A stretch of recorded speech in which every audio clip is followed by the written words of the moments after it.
예, 오늘 제목은 부활하신 예수님이라는 제목으로 요한복음 20장 1절에서 18절 말씀을 가지고 함께 나누도록 하겠습니다.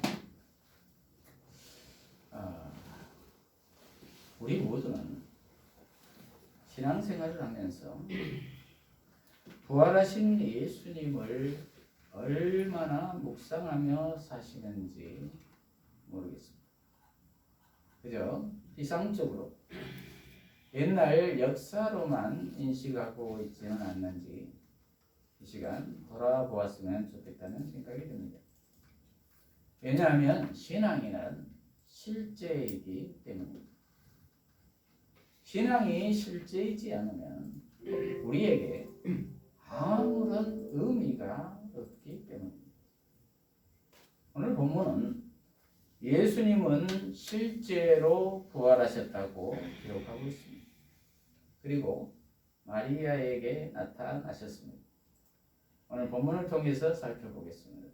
오늘 본문 전체 줄거리를 살펴보면은 막달라 마리아가 안식 후 첫날 예수님께 향품을 받으려고 새벽 일찍이 무덤을 찾아갑니다.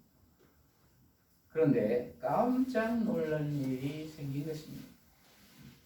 무덤에 돌이 치워져 있었습니다. 그래서 마리아는 베드로와 요한에게 달려가서 이 사실을 알립니다. 그러자 베드로와 요한이 무덤으로 달려갑니다. 가서 보니 시신을 쌌던 가는 배가 그대로 놓여 있고 예수님의 머리를 쌌던 수건도 다른 곳에 베어져 있었습니다. 그러나 베드로와 요한은 아직 예수께서 죽은 자 가운데서 부활해야 한다는 성경 말씀을 깨닫지 못하고 있었습니다. 그래서 각자 집으로 돌아갑니다.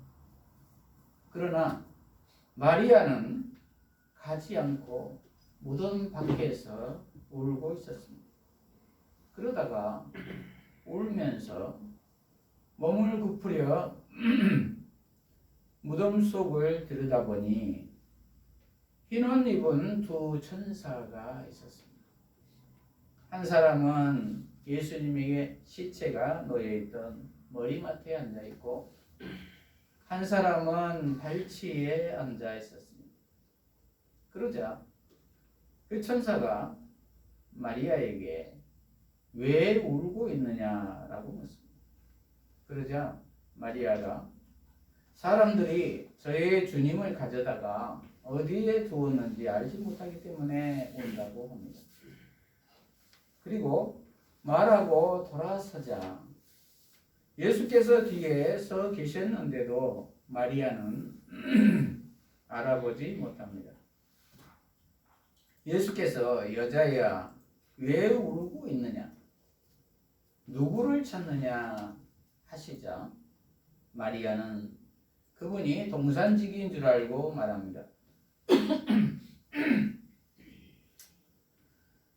주인님, 당신이 그분을 옮기셨거든 어디에 두었는지 말해 주십시오. 그러면 제가 모시겠습니다. 이렇게 말합니다. 그러자 예수님이 마리아야 라고 부르십니다. 그러자 마리아는 항상 듣던 목소리라 곧 예수님임을 알아보고 선생님이라고 부르며 만지려고 합니다. 그러자 예수님은 아직 나를 만지지 마라. 왜냐하면 아직 자신이 아버지께 올라가지 않았기 때문이라는 것입니다. 그러니 너는 이제 내 형제들에게 가서 그들에게 내가 내 아버지 곧 너희 아버지 나의 하나님 곧 너희 하나님에게로 올라간다고 말하라고 합니다. 그러자 막달라 마리아가 가서 제자들에게 내가 주님을 보았다라고 말하며 예수님이 전하라고 한 것을 전합니다. 여기에서 우리 모두가 깨달아야 할 것은 첫째로 말씀대로 부활하신 예수님이라는 것입니다. 말씀대로 부활하신 예수님. 요한복음 3장 14절을 보면은 모세가 광야에서 뱀을 든 것 같이 인자도 들려야 할 것이니 이렇게 기록하고 있습니다. 여기에서 모세가 광야에서 뱀을 든 것이라는 것은 민수기서 21장 5절에서 9절을 보면은 이스라엘 백성들이 광야에서 여호와를 원망하자 불뱀을 보내어 물려 죽게 합니다. 그러자 그들이 간절히 기도함으로 장대에 불뱀을 만들어 매달라고 합니다. 그리고 그것을 보면은 살리라고 합니다. 그러자 그들이 그것을 쳐다본 자마다 살게 됩니다. 이것은 즉 구원을 말하고 있습니다. 그리고 인자가 들린다는 것은 우리의 죄를 위하여 예수님이 십자가에서 죽는다는 것입니다. 그래야 구원이 이루어진다는 것입니다. 그래서 예수님이 십자가에서 죽으시죠. 구약의 성취입니다. 그리고 요한복음 14장 18절에서 19절을 보면은 예수님은 성령을 약속하시면서 내가 너희를 포화처럼 버려두지 않고 너희에게 올 것이다. 조금 있으면 세상은 나를 더 이상 보지 못하겠으나 너희는 나를 볼 것이니 이는 내가 살아있고 너희도 살 것이기 때문이다. 이렇게 말씀하고 있습니다. 그렇습니다. 예수님은 이렇듯 우리의 구원을 위하여 말씀하신 대로 약속하신 대로 죽으시고 다시 살아나셨습니다. 그리고 요한복음 11장 25절에도 부활의 예표로 나사로를 살리신 후에 나는 부활이요 생명이다 라고 말씀하신 예수님께서는 이렇듯 안식 후 첫날 부활하셨습니다. 약속에 신실하신 하나님이십니다. 그러므로 우리 모두는 약속에 신실하신 하나님의 말씀을 믿고 전적으로 순종해야 될 줄로 믿습니다. 그리고 8절에 보면은 사도 요한의 믿음에 대해 기록하고 있습니다. 8절을 보면은 그때에야 먼저 무덤에 온 다른 제자도 들어가서 보고 믿었으니 이렇게 기록하고 있습니다. 여기에서 다른 제자는 요한복음의 저자인 사도 요한입니다. 그는 베드로보다도 더 먼저 무덤에 달려갔던 사람입니다. 그러나 그는 처음의 열정에 맞지 않게 혼자 무덤 속까지 들여다보는 담대함이 없었지요. 나중에 베드로가 오자 그때야 무덤 속을 들여다보게 됩니다. 그리고 8절에 보면 들어가서 보고 믿었다 라고 했습니다. 들어가서 보고 믿었다 이렇게 기록하고 있습니다. 그때 사도 요한은 예수님의 부활을 직감하고 어렴풋이 확신했던 것 같습니다. 왜냐하면 시신을 도둑 맞았다면 이렇게 몸을 싼 배와 머리를 동인 수건을 곱게 벗어서 놔두고 가지는 않았을 것이라는 것입니다. 그냥 통째로 가져가지 다 벗어놓고 가져가겠느냐는 것이죠. 이것은 예수님이 부활하시지 않고는 있을 수 없는 일이다. 이렇게 생각했던 것입니다. 참 합리적인 추론이죠. 그러나 구절에 기록된 대로 그들은 아직 예수님이 죽은 자 가운데서 부활해야 한다는 성경을 완전히 깨닫지는 못한 것 같습니다. 그러나 어렴풋이 짐작은 했던 것 같습니다. 이렇듯 우리 모두도 성경을 연구를 해보아야 하겠지만 성경의 모든 정황을 부인할 수 없으면 믿어야 한다는 말입니다. 이러한 믿음이 있으시기를 축복합니다.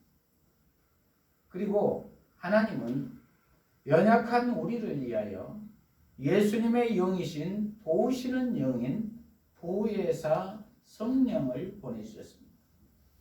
그러므로 우리 모두는 이제 성령 안에서 살아야 할 줄로 믿습니다. 부활 생명인 살아계신 예수 생명 안에서 살아야 할 줄로 믿습니다. 왜냐하면 그럴 때만이 넉넉히 세상을 이길 수가 있기 때문입니다. 그것은 성경 말씀 안에서 살아야 한다는 말입니다. 성경의 기준을 가지고 살아야 한다는 말입니다.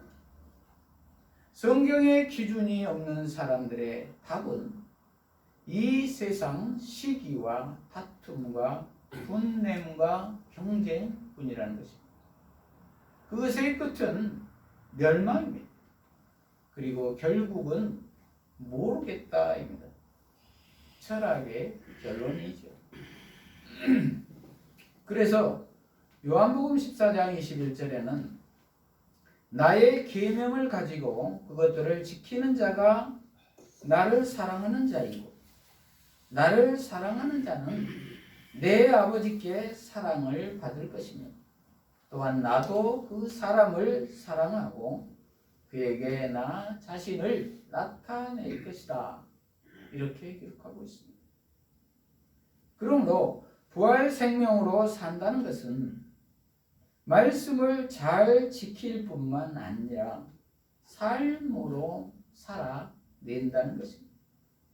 그러기 위해서는 내 안의 주인이 예수님으로 바뀌어야 할 줄로 믿습니다. 그래야만 성령의 인도를 받아 넉넉히 이길 수가 있기 때문입니다. 둘째로 간절히 찾는 자에게 나타나시는 예수님, 간절히 찾는 자에게 나타나시는 예수님. 11절에 보면은 마리아는 제자들이 다 돌아간 후에도 자신은 돌아가지 않고 무덤 밖에서 울고 있는 것을 보게 됩니다. 그리고 무덤 속을 들여다 봅니다. 그러자 천사가 앉아있는 모습을 보게 되지요. 우리에게는 이렇게 예수님을 찾는 간절함이 있으십니까? 이러한 간절함이 있어야 될 줄로 믿습니다. 그러할 때 천사가 물어보지요. 왜 우냐고. 그래서 사정을 말하고 뒤돌아가려고 하자 누가 뒤에 서 있었는데 동산지기인 줄 알지. 그래서 당신이 어디에 두었으면 주시라고. 그러면 내가 모셔가겠노라고 이렇게 말하지. 간절함이 묻어있는 것을 볼 수가 있습니다. 요즘 시대나 그때나 어느 누가 시신까지 책임지려고 하겠습니까? 그러할 때 예수님이 뒤에서 마리아야 라고 부르시죠. 마리아야. 감격의 순간입니다. 그러자 마리아는 그 즉시 음성을 알아듣습니다. 아, 예수님. 그리고 선생님 하고 만지려고 하죠.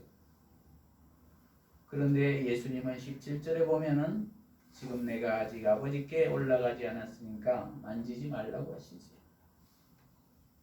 저와 여러분은 이렇게 예수님을 직접 만난 적이 있으십니까? 능력 있는 소망 있는 삶을 살려면 이렇듯 예수님을 직접 만나야 한다는 말. 인격적으로 체험을 해야 한다는 말. 그러할 때 죽음을 이길 수가 있고 영생을 소망하며 살 수가 있기 때문입니다. 이렇듯 요한복음 10장 27절은 이렇게 기록하고 있습니다. 내 양들은 내 목소리를 들으며 나는 그들을 알고 그들은 나를 따른다는 것입니다.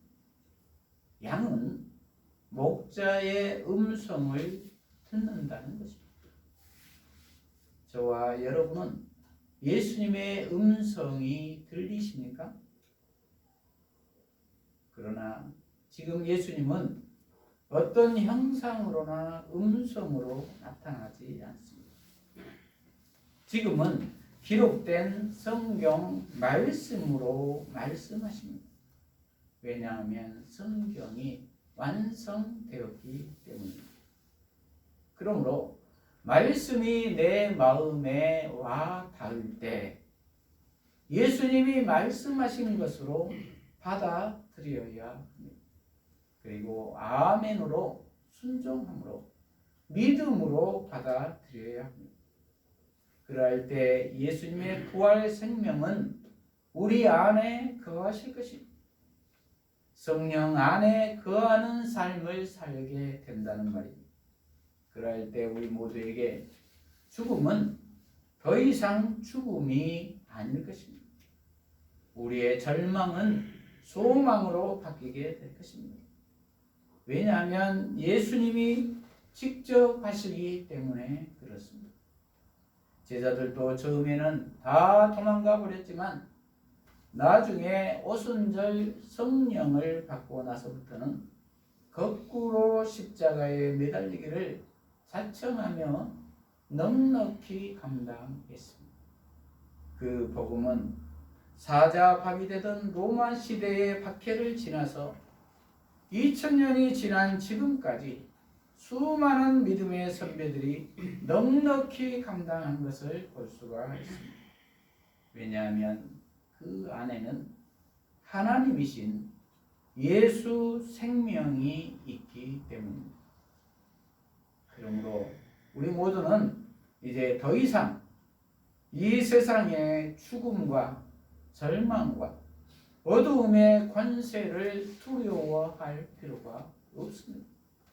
왜냐하면 빛이신 예수님 안에서는 어두움은 반드시 물러가게 되어 있기 때문입니다. 그러므로 지금 아무리 세상이 어렵다고 해도 결코 절망할 필요가 없다는 것입니다. 다만 우리에게 필요한 것은 예수님에 대한 간절한 기도뿐이라는 것입니다. 이렇게 간절하게 기도하면 부활 생명이신 예수님께서는 성령으로 우리에게 찾아와 주십니다. 그리고 이미 이기신 그 승리를 우리에게 누리게 해 주실 줄로 믿습니다. 셋째로 내 형제들로 칭호를 받고 주신 예수님. 내 형제들로 칭호를 받고 주신 예수님. 17절에 보면은 예수께서 마리아에게 말씀하시기를 나를 만지지 마라. 내가 아직 아버지께 올라가지 않았기 때문이다. 내 형제들에게 가서 그들에게 내가 내 아버지 곧 너희 아버지 나의 하나님 곧 너희 하나님께 올라간다고 말하여라 하시니 이렇게 기록하고 있습니다. 내 형제들이라고 제자들을 호칭합니다. 이제 예수님이 구속사역을 완성하셨기 때문에 예수 안에 있으면은 죄가 근본적으로 해결되었고 구원을 받았기 때문에 우리 모두는 예수와 동일체인 예수의 옷을 입은 의롭다 칭함을 받은 작은 예수라는 것입니다. 그래서 예수님은 큰형이고 우리는 그의 동생들이라는 것입니다. 그래서 우리들은 한 아버지, 한 하나님 안에 있다는 것입니다. 진정한 하늘 가족이 되었다는 것입니다. 완전한 신분의 변화입니다. 그러므로 우리 모두는 예수님 안에서는 능치 못함이 없습니다. 모든 것이 합력하여 선을 이룹니다. 그리고 그 형제들에게 이 사실을 알리라는 것입니다. 이제 우리의 집을 예비하러 곧 아버지께로 올라가신다는 것입니다. 그리고 우리를 도우시려고 부활하신 예수 생명인 성령을 보내주실 것이라는 것입니다. 그러니 두려워하지 말라는 것입니다. 그 형제들은 제자들이며 지금은 예수 믿는 우리들입니다. 그러므로 우리 모두는 이미 이긴 자들로서 그리스도 예수 안에서 한 형제 자매이니 서로 사랑해야 할 줄로 믿습니다. 서로의 모습에서 하나님을 볼 수가 있어야 합니다. 그 하나님의 모습은 사랑입니다. 너희가 서로 사랑하면 이로써 모든 사람들이 너희가 내 제자인 줄 알 것이라고 요한복음 13장 35절에 말씀하셨습니다. 하나님의 사랑은 서로 섬기는 사랑으로 발을 씻어 주어야 할 것입니다. 그래서 마리아는 18절에 보면 형제들에게 가서 내가 주님을 보았습니다. 또한 주께서 자기에게 이것들을 말씀하셨다고 전했습니다. 첫 번째 부활의 증거자가 여자이었던 것입니다. 그 당시에는 여자는 증언할 기회조차도 주지 않았던 때이었습니다. 그런데 예수님은 여자에게 첫 증인의 사역을 맡기셨습니다. 은혜입니다. 하나님의 사역은 항상 이렇습니다. 소외된 곳에서부터 출발합니다.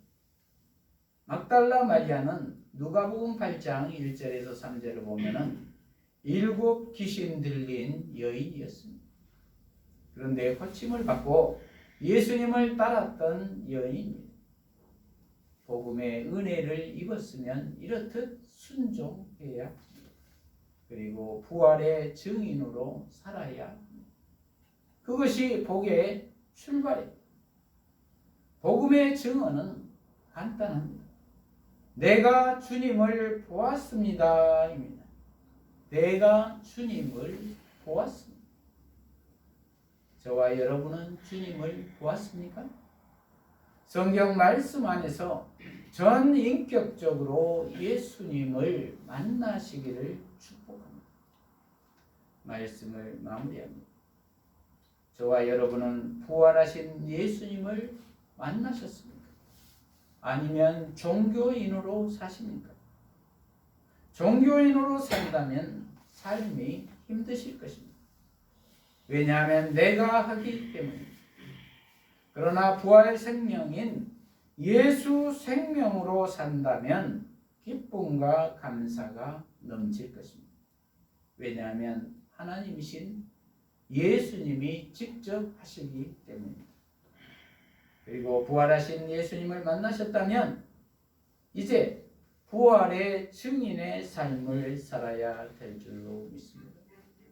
부활의 증인의 삶이란 내가 주님을 보았습니다 라는 고백입니다. 그래서 성경 말씀에 순종하는 삶입니다. 말씀에 순종하는 삶이란 예수 안에 거하는 삶입니다. 나의 주인이 예수님으로 바뀐 삶을 사는 것입니다. 이러한 우리 모두가 되어서 예수님 안에서 부활의 참 기쁨을 누리시기를 축복합니다. 기도하십시오.